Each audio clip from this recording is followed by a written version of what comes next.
It started with a message. Late in 2014, an anonymous source reached out to a journalist at Süddeutsche Zeitung, Germany's largest broadsheet. The message was simple. Hello. This is John Doe. Interested in data. It wasn't the first time a reporter had been contacted by a whistleblower, but this was no ordinary cache. What followed was a data transfer so vast, so sensitive, that it would soon become the largest leak of confidential documents the world had ever seen. More than 11.5 million files, over 2.6 terabytes of internal records, from a little-known Panamanian law firm, Mossack Fonseca. From the outside, Mossack Fonseca looked unremarkable, just another legal firm tucked into the tropical sprawl of Panama City.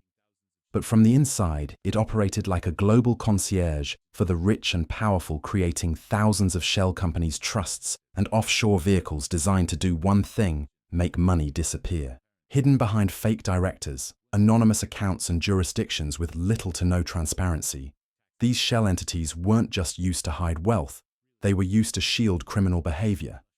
Tax evasion money, laundering arms deals, real estate scams, even political slush funds. The documents revealed a hidden economy thriving in the shadows of the global financial system. Faced with a data trove of this scale, Süddeutsche Zeitung partnered with the International Consortium of Investigative Journalists, ICIJ, a global network of over 100 media outlets and 300 reporters. For over a year, they worked in secret. No email, no cloud storage. Everything air-gapped, secure servers, encryption keys. Journalists from Washington, London, Paris, Mumbai, Nairobi, and Moscow, all working from a single source of truth. When the stories finally dropped in April 2016, they did more than expose the underbelly of the ultra-rich. They cracked open a global conspiracy. At the center were names no one expected to see. Heads of state, movie stars, royal families, billionaire tycoons, global banks, even FIFA officials. There was Vladimir Putin, whose associates had funneled over $2 billion through a complex network of offshore companies. Iceland's Prime Minister Sigmundur David Gunnlaugsson, who resigned days after the leak, revealed he had undisclosed interests in offshore holdings. Nawaz Sharif, then Prime Minister of Pakistan, whose family's unexplained wealth sparked protests and eventual conviction. And King Salman of Saudi Arabia, whose offshore companies purchased lavish homes in London. Celebrities weren't spared either. Lionel Messi, one of the world's greatest footballers, was named. So was Jackie Chan. Even members of the British royal family were indirectly implicated through trust structures. In total, the documents pointed to more than 214,000 shell companies tied to individuals in over 200 countries. But beyond the headlines, the story that emerged was darker and far more systemic. This wasn't just about a few billionaires dodging taxes. It was about an entire industry designed to help them do it. Offshore tax havens like the British Virgin Islands, the Seychelles, and of course Panama had spent decades perfecting legal frameworks that made scrutiny nearly impossible. Nominee directors, stand-ins, who lent their names to thousands of companies, created the illusion of separation. Banks, lawyers, and accountants acted as enablers. And governments, even those that decried tax avoidance in public, did little to stop it. The offshore world didn't just allow corruption, it depended on it. This secret architecture wasn't just used by the rich to protect their fortunes. It became a vital tool for the flow of illicit capital. Dictators used it to stash stolen national wealth. Drug cartels used it to clean dirty money. Arms dealers used it to move weapons across borders. Corporations used it to shift profits out of high-tax countries, all shielded by the polite fiction of privacy. At the heart of this web was a fundamental truth: wealth begets secrecy, and secrecy in turn protects wealth. The more journalists uncovered, the more disturbing the picture became.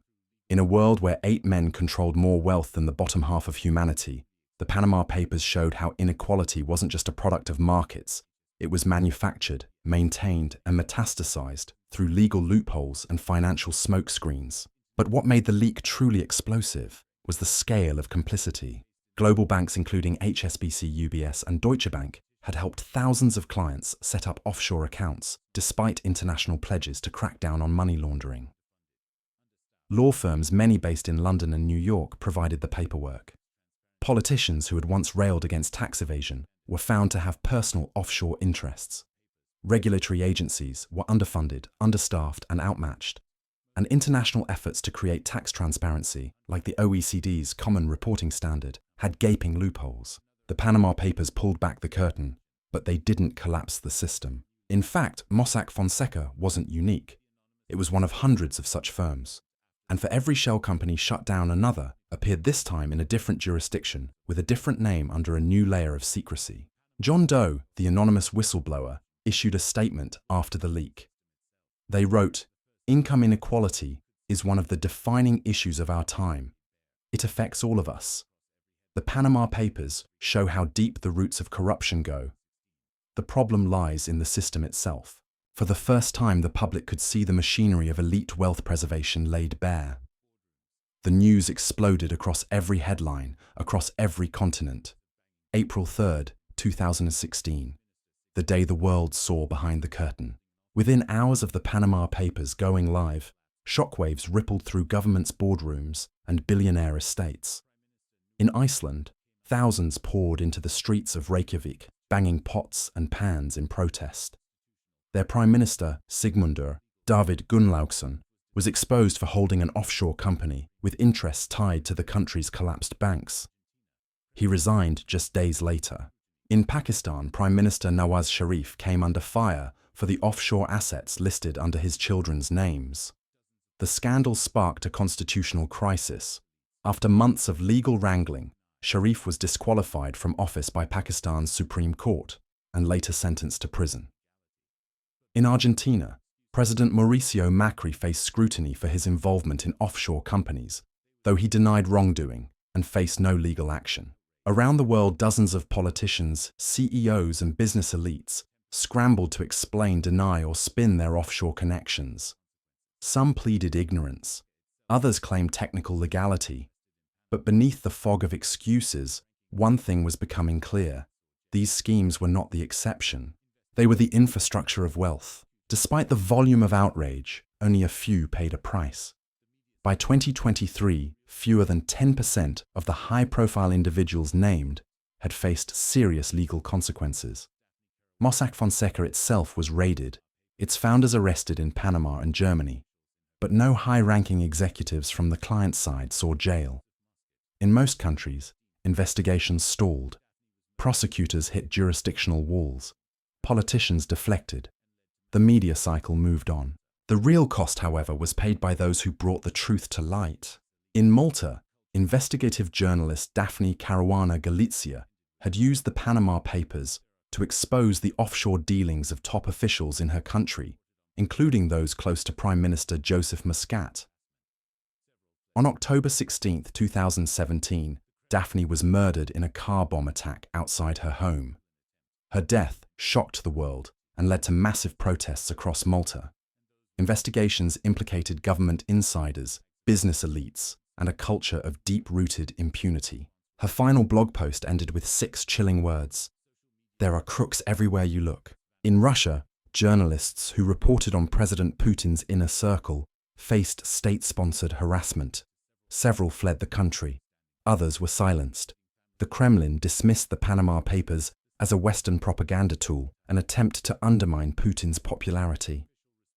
Protests were swiftly crushed, and those with the most to lose buried the truth beneath the flags of nationalism and sovereignty. In China, the state's response was immediate and absolute censorship.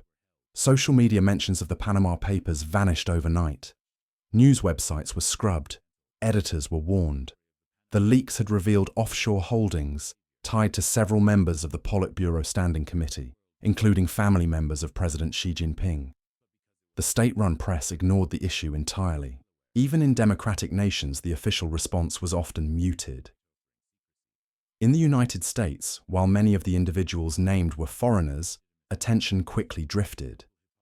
There were no large-scale prosecutions, no structural policy shifts. Congressional hearings were held. Statements were made. But the system remained untouched. That silence wasn't accidental, because the real story of the Panama Papers wasn't just about illicit behavior.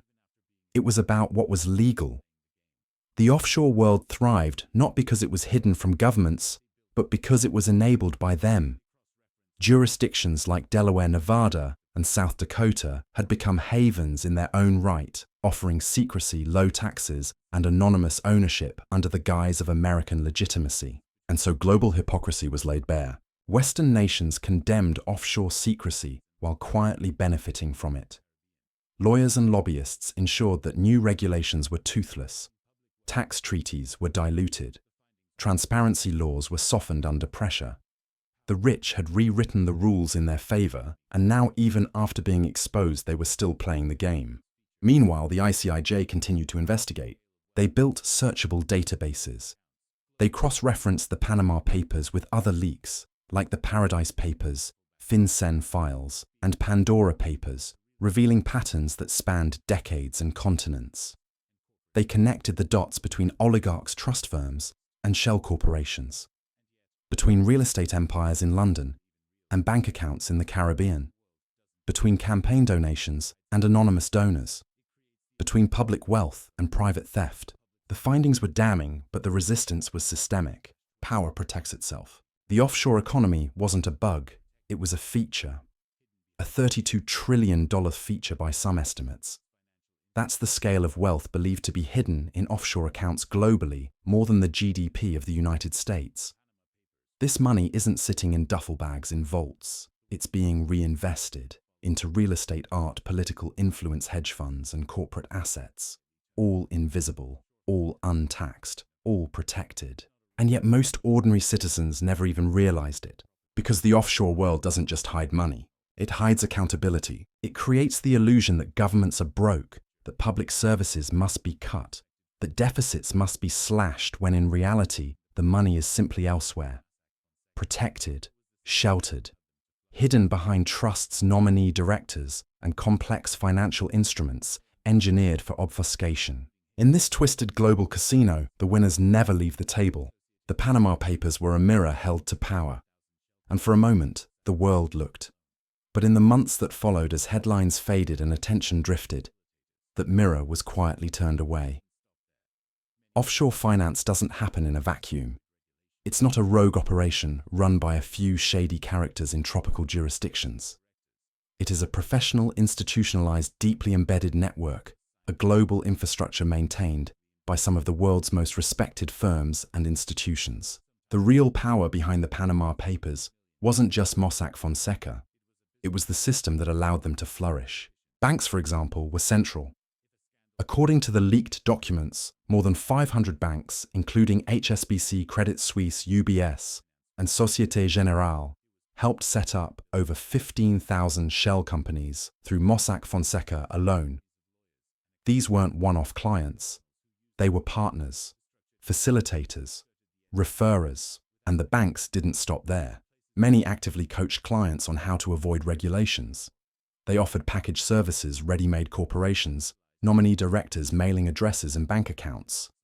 All you had to do was sign, and your wealth was effectively invisible. In exchange, banks collected fees, sometimes a few $100s, sometimes millions in service contracts. It was a business model, discreet, efficient, and nearly risk-free. If a scandal erupted, blame the law firm. If a client was caught, plead ignorance. The real engine of offshore finance wasn't anonymity, it was plausible deniability. But the banks weren't alone. At every step of the process stood armies of lawyers and accountants, trained professionals who used their expertise to structure transactions that skirted the edge of legality without technically crossing it. In places like London, Zurich, Hong Kong, and New York, some of the world's most prestigious firms specialized in trust creation, asset shielding, and tax optimization. These weren't criminal masterminds. They were Ivy League graduates, Queen's Counsel barristers, partners at Big Four firms. And they were doing what the system rewarded, serving the ultra-wealthy by making the complicated world of finance work entirely in their favor. The language they used was clinical estate planning, wealth preservation, asset diversification. But the effect was clear: minimize taxes, obscure ownership, and avoid scrutiny. And behind these enablers stood lobbyists, powerful political operatives, who ensured that laws remained toothless. In Washington, London, and Brussels, financial lobbying is a multi-billion-dollar industry. Trade groups for private equity, real estate banking, and wealth management regularly influence legislation, water down transparency measures, and fight back against whistleblower protections. The 2010s were supposed to be a decade of reform. After the 2008 financial crisis, world leaders vowed to clean up the financial system. G20 summits produced commitments to end banking secrecy, create global tax reporting standards, and close offshore loopholes. But those reforms were riddled with carve-outs and exemptions lobbied into the legislation by those with the most to lose. In the United States, the Foreign Account Tax Compliance Act, FATCA, forced foreign banks to report U.S. account holders. But it had a flaw: it didn't require U.S. banks to reciprocate. As a result, states like Delaware and South Dakota became havens for foreign elites seeking secrecy. Anonymous LLCs flourished. Even after the Panama Papers, these loopholes remain wide open, because secrecy, like wealth, has been globalized. In London, an entire industry emerged around non-domiciled status, allowing foreign billionaires to live in luxury while paying virtually no UK taxes. Oligarchs bought mansions, yachts, art, and political access, all funded by offshore accounts. The City of London became the beating heart of the dark money economy. Its spokes reached from Nairobi to Kiev, from São Paulo to Singapore. In New York and Miami, luxury real estate became a laundering machine. Condos and penthouses were bought anonymously through shell companies, no questions asked. Art galleries became a preferred channel for moving wealth, since artwork was largely unregulated and highly mobile. A painting could be worth $50 million, but if purchased through a trust in a tax haven, its ownership was untraceable. In Dubai, Panama, Monaco, and the Cayman Islands, wealth management meant more than investing. It meant erasing taxes, erasing liabilities, erasing names from the documents. The offshore economy wasn't hiding in the shadows. It was the architecture of global wealth, and the numbers were staggering. According to estimates by economist Gabriel Zucman, more than 10% of global GDP is now held in offshore accounts. That's trillions in untaxed, unregulated wealth, enough to end global hunger fund, universal healthcare, or transition the planet to renewable energy. Instead, it sits idle, or worse, reinvested into monopolies, political influence, and extraction industries. The offshore economy doesn't just hide wealth, it distorts markets, fuels inequality, and hollows out democracy itself. Because with enough money and secrecy, any rule can be bent, any politician can be bought, any scandal can be spun. The enablers don't just advise their clients, they protect them. They create legal shields, public relations buffers, and when necessary, scapegoats. Even after the Panama Papers, even after the Pandora and Paradise Papers, even after international pledges to end secrecy, the same firms continue to operate. The same banks continue to move money. The same laws remain untouched. And the clients, they've learned to move faster, to diversify their secrecy, to use newer tools, trusts in South Dakota, crypto mixers, high-frequency trading, decentralized autonomous organizations, DAOs designed to obscure ownership even further. As investigators caught up to one technique, another emerged, ever more complex, ever more impenetrable. But perhaps the most disturbing truth is this: the offshore economy doesn't require secrecy anymore. It thrives in plain sight. It has normalized itself. It sponsors sports teams. It donates to museums. It runs billion-dollar PR campaigns. It wears suits and sits on boards. It lobbies under the banner of business innovation. It no longer fears exposure because exposure alone changes nothing. By the time the world began to process the magnitude of the Panama Papers, something far more dangerous had already taken root: resignation. The idea that the system was simply too big, too entrenched, too complex to change. That the wealthy would always find a way. That corruption, hidden wealth, and financial impunity were just the price of globalization. But history suggests otherwise. Throughout the 20th century, secret banking laws in Switzerland were once seen as untouchable. Then came the UBS whistleblowers, the US Department of Justice, and the diplomatic pressure that finally pierced Swiss secrecy. It took years, but the vault was cracked. Trillions were exposed. Other havens trembled. So change is possible, but only when pressure is relentless, coordinated, and backed by both law and public will. In the wake of the Panama Papers, a few countries tried to rise to the occasion. The UK introduced a public register of beneficial ownership for companies, though enforcement was patchy, and many still used loopholes. The EU expanded its anti-money laundering directive, requiring member states to adopt transparency laws. The United States passed the Corporate Transparency Act, requiring companies to disclose their true owners to the Treasury Department. It was a step, though the data is still not publicly available and enforcement is limited. But reforms alone aren't enough. What's needed is a redefinition of the rules of the game.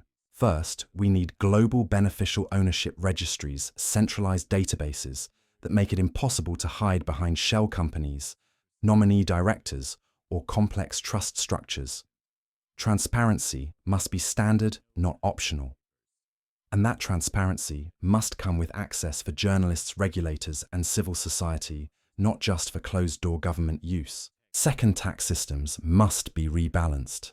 For decades, the wealthiest individuals and corporations have exploited arbitrage between national tax codes. We must harmonize global minimum tax rates, crack down on transfer mispricing, and create penalties not just for tax evaders, but for enablers. The banks, lawyers, and consultants who build the pipes of secrecy. Third, we need whistleblower protection. Without John Doe, there would be no Panama Papers. Without brave insiders, secrecy remains intact. Governments must not just allow whistleblowers, they must protect and reward them. Because without safe passage, the truth never reaches daylight. Fourth, enforcement must be real, not symbolic, not performative. The fact that hundreds of billionaires, oligarchs, and political elites named in the Panama Papers continue to operate untouched tells us all we need to know. Justice delayed isn't just justice denied, it's permission granted. And finally, public pressure must be sustained. Because while the mechanisms of wealth are complex, the injustice is simple. The money that flows into offshore havens is money not paid in taxes, not invested in schools, not used to build hospitals, not available to lift communities. The offshore world is a siphon that steals from the commons to enrich the few. But there is resistance. In Latin America, anti-corruption movements have swept countries like Brazil, Guatemala, and Colombia, many emboldened by data from the Panama Papers. In France and Germany, journalists have built cross-border collaborations to follow the money beyond any single jurisdiction. In Kenya, Nigeria, and South Africa, activists are using the documents to challenge extractive deals and expose looted state funds. In 2021, the Pandora Papers expanded the picture even further, this time implicating 35 world leaders, 130 billionaires, and hundreds of public officials.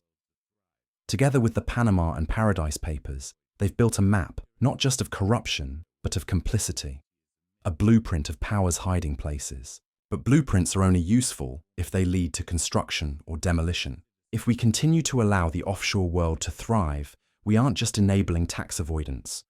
We are engineering a future where accountability is a myth, democracy is hollow, and equality is performative.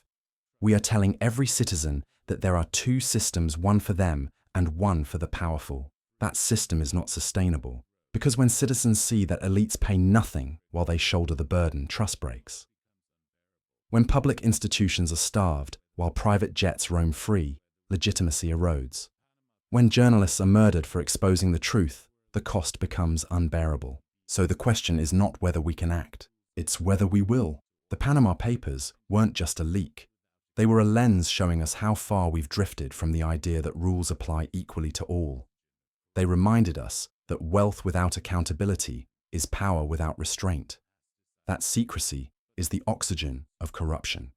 That injustice, when hidden, doesn't fade, it metastasizes. But the same tools used to hide money, technology, globalization, collaboration, can be used to reveal it, and ultimately to end it. Because the world doesn't lack the data, it lacks the courage. Courage from lawmakers, from citizens, from institutions, from those willing to speak truth to wealth, from those who believe that every society, no matter how unequal, deserves at least one thing in common: a system where justice isn't optional. The Panama Papers gave us the facts. What happens next is up to us.